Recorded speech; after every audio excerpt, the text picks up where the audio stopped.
చూడండి మీరు సైడ్కి అన్నారు కదా, ఈ సైడ్కి ఇట్లా ఐబ్రో సెంటర్ని తీసుకోవచ్చు. కొంచెం జిగ్ జాగ్గా తీసుకుంటే ఎక్కువ స్పేస్ ఉండదు, కనిపించదు.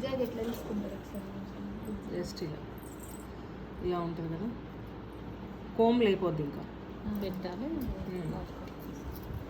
అలా అయితే స్కాల్ప్ ఎక్కువ కనిపించదు. మనకు కూడా అట్లా అయితే ఈ వన్ సైడ్ సెలెక్ట్ చేసుకునేటప్పుడు కొంచెం కేర్ఫుల్గా ఉండాలి. ఎందుకు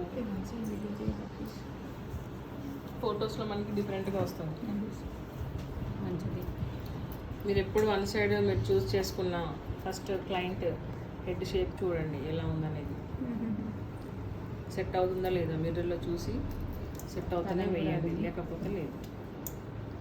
కొంతమంది వాళ్ళు డిసైడ్ అయిపోతారు మేడం, మాకు ఇది ఏ హెయిర్ స్టైల్ కావాలని. ముందే పిక్ చూపిస్తారు,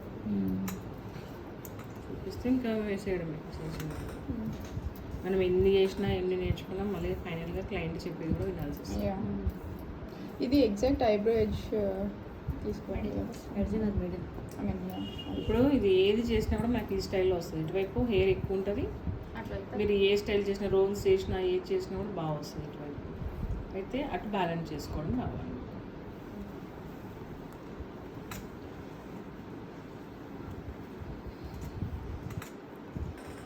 మామూలుగా అయితే ఈ షేప్లో వస్తుంది ఏదైనా. ఈ వన్ సైడ్ పిన్స్ పెట్టడం కూడా కష్టం అవుతుంది తెలుసా. ఇటేం చేయాలి, బ్యాక్ కోమ్ కంపల్సరీ.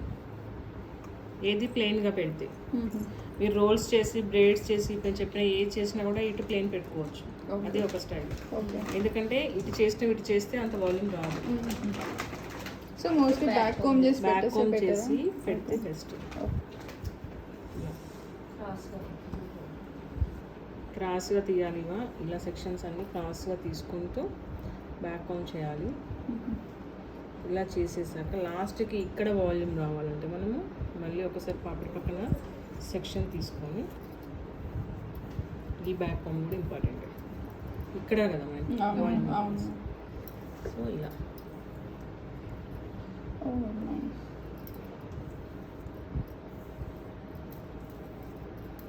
ఇలా పెట్టినప్పుడు మధ్యలో పఫ్ కూడా బ్యాలెన్స్ అవ్వాలి. నాకు మిర్రర్ ఉంటే మిర్రర్లో కనిపిస్తేనే చేయగలుగుతాను. ఈ రెండు బ్యాలెన్స్ చేయాలి. మళ్ళీ మనకి ఫొటోస్ తీసేటప్పుడు ఈ యాంగిల్లో తీస్తే ఇక్కడ గ్యాప్ వస్తున్నట్టు కనిపిస్తుంది. అందుకు ఏం చేయాలి, పఫ్ని లిఫ్ట్ చేసుకోవాలి. ఇక్కడ పఫ్ ఇట్లా హైట్ ఉందనుకోండి, ఈ రెండింటికంటే ఇది కవర్ చేస్తుంది.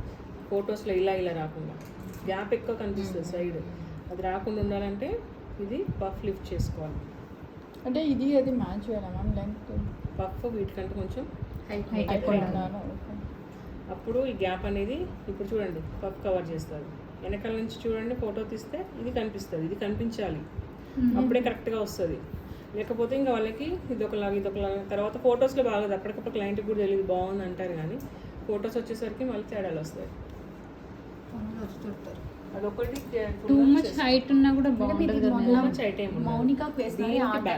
కానీ ఇప్పుడు సైడ్కి తీసాను మ్యామ్ ఒక్కసారి చూపించండి. ఓకే, దీనికి మ్యాచ్ చేశాడు. ఇది కొంచెం ఈ గ్యాప్ కవర్ చేసేటట్టుగా ఉండాలి.